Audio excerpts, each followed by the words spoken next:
ሰላም ተማሪዎች እንደምንቆያችሁ ዛሬም በድጋሚ በስምንተኛ ክፍል ሂሳብ ትምህርት ላይ ተገናኝተናል ማለት ነው። ዛሬ ርዕሳችን የምንመለከተው ርዕስ ማለት ነው ስለ ኢኩሊዲያን ቴረም አንዳንድ ሐሳቦችን እናነሳለን። ሂስትሪ ኤግዛም ላይ ምናልባት ድንገት እንደዚህ ጥያቄዎችን ብትጠየቁ እንዴት አድርጋችሁ ምላሽ መስጠት እንደምትችሉ ከዚህ ጥያቄ የተወሰኑ ነገሮችን እንማራለን ማለት ነው። እንግዲህ እዚህ ጋር ዋይት ቦርድ ላይ እንደምታዩት ራይት አንግል ትራያንግል ነው። ይህንን ራይት አንግል ትራያንግልን ከኤ እስከ ቢ ከቢ እስከ ሲ እና እንዲሁም ደግሞ ከኤ እስከ ሲ ድረስ ያለውን ላይን ሴግመንት እንዲሁም ደግሞ ከቢ እስከ ዲ ድረስ ያለውን ውስን ቀጥታ መስመር ወይም ደግሞ ላይን ሴግመንቱ እንዴት መፈለግ ይቻላል ነው ጥያቄው።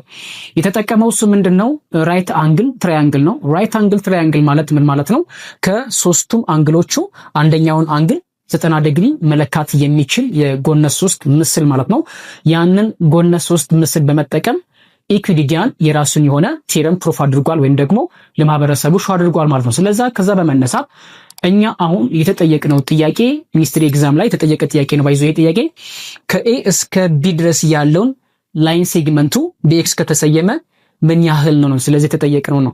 ስለዚህ የኢኩሊዲያን ቴረም ስለ ራይት አንግል ትራያንግል አስቀድሞ ምን ይናገራል ወይም ደግሞ ምን ይላል የሚለውን እናያለን ማለት ነው። ኦኬ ስለዚህ ከኤ እስከ ሲ ድረስ ያለውን ላይን ሴግመንት በኢኩሊዲያን ቴረም ምሳሌ መሰረት ኤቢ ከኤ እስከ ቢ ላይን ሴግመንት ማለት በስኩዌር ሩት ኦፍ the product of ከኤ እስከ ዲ ያለውን ውስን ቀጥታ መስመር ኤዲ ሲባዛ ከኤ እስከ ሲ ድረስ ያለው ኤሲ ይሄንን ነው። ከኤ እስከ ቢ ድረስ ያለውን ውስን ቀጥታ መስመር ወይም ደግሞ ላይን ሴግመንት ሌንግዙ is the square is equals to the product of the square root of AD times AC ብሎ አስቀምጡላችኋል ማለት ነው።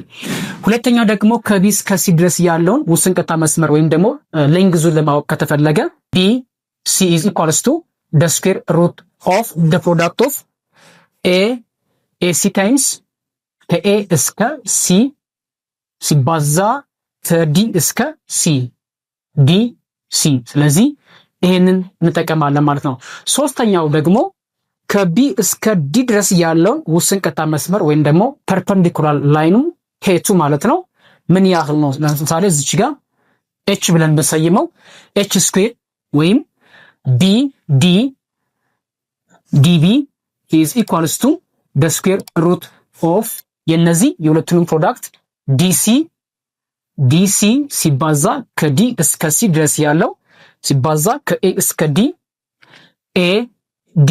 ስለዚህ እነዚህን ቀመሮችን በመጠቀም ድንገት የምንጠየቀውን ጥያቄ ካለ በቀላሉ መመለስ እንችላለን ማለት። ስለዚህ አሁን በዛ ምሳሌ መሰረት ከኤ እስከ ዲ የተሰጠን 5 ሴንቲሜትር ነው። ከዲ እስከ ሲ ድረስ ደግሞ 15 ሴንቲሜትር ነው። ያ ማለት ባጭሩ ከኤ እስከ ሲ ድረስ ያለው ላይን ሴግመንት ሌንግዙ 20 ሴንቲሜትር ነው ማለት ነው። ስለዚህ ይሄ ያስፈልገናል። እኛ የተጠየቅነው ከኤ እስከ ቢ ድረስ ያለውን ላይን ሴግመንት AB is equals to the square root of the product of AD ከኤ እስከ ዲ ያለው ላይን ሴግመንት ሲባዛ ከኤ እስከ ሲ ድረስ ያለውን ውስን ቀጥታ መስመር አባስተን ከስኩዌር ሩት ውስጥ ነው የምናወጣቸው ማለት ነው። then this one is equals to the square root of 5 ሴንቲሜትር ከኤ እስከ ዲ ያለው 5 ሴንቲሜትር ነው ሲባዛ ከኤ እስከ ሲ ድረስ ማለት ደግሞ 5 ሴንቲሜትር እና 15 ሴንቲሜትር አንድ ላይ 20 ሴንቲሜትር ይሆናል ማለት ነው። then ይሄንን the square root of 5 ሲባዛ በ20 100 ይመጣል ማለት ነው። ሴንቲሜትር ሲባዛ በሴንቲሜትር ደግሞ ሴንቲሜትር ስኩዌር ይሰጣችኋል ማለት ነው። ያ ማለት ምን ማለት ነው? በሌላ ቋንቋ this is equals to the square root of 10 ሴንቲሜትር to the power of 2 ታደርጋላችሁ። ይሄ ራዲካል ሳይኑ በፓወር እናጠፋና then 10 ሴንቲሜትር ይሆናል ማለት። ስለዚህ መልሳችሁ ከኤ እስከ ቢ ድረስ ያለው መስመር 10 ሴንቲሜትር ነው። ስለዚህ ከዚህ ምርጫ አንፃር መልሳችን ማን ነው የሚሆነው ማለት ነው? ኤ ነው የሚሆነው ማለት ነው። ስለዚህ በዚህ ምሳሌ መሰረት እናንተም እንደነዚህ ያሉ ጥያቄዎችን ድንገት ሚኒስትሪ ኤግዛም ላይ ብትጠየቁ ካልሆነም ደግሞ እንደ ጠቅላላ ዕውቀት ድንገት ብትጠየቁ በየትኛውም መመዘኛ ማለት ነው በቀላሉ ኢኩሊዲያን ቴረምን እንደዚህ መረዳት ትችላላችሁ ማለት ነው። እስከ መጨረሻው ድረስ ይህንን ቪዲዮ ያያችሁ ተማሪዎች ካላችሁ እንዲሁም ደግሞ ወላጆች ካላችሁ እጅግ አድርገን የምናመሰግናችሁ። ቀጣይ ደግሞ ማድረግ ያለባችሁ ኮሜንት ላይ መልሱ ብታስቀምጡልን ማየት እንችላለን።